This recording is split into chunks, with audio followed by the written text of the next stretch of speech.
Nice. So it's interesting nice. in that way. It is nice. That's nice. How do you do that? I know. That's what I want to know. How do you call up Hillary and say, Hillary, I want you to write a nice little blurb on. Well, I know how he did yes, that. That is how we do it.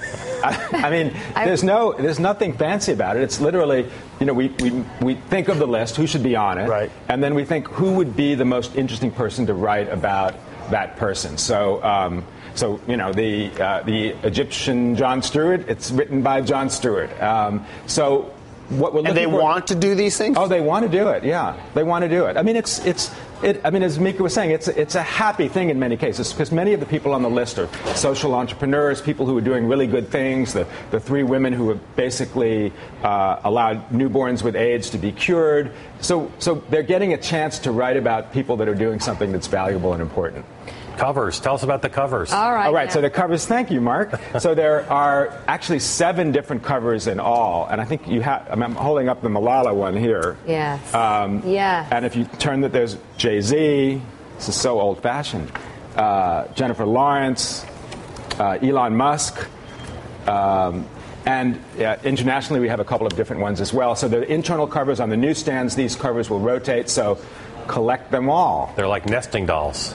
They're like nesting dolls, although they're sequential. You did this a couple years in a row where you had different covers, right? We had different internal covers for Person of the Year, although the main one, President Obama, was always at the top. On the newsstands, these rotate. So at the same newsstand, you could have, Malala next to Jay-Z, next to Jennifer Lawrence. That's an incredible story. That should be the cover. And all the pictures are by the great photographer Mark Seliger, who went and visited. Oh my God, so he she's went the best. and shot her favorite people who were doing something new that are changing the way we live. Joe joins us. Jump in, Joe.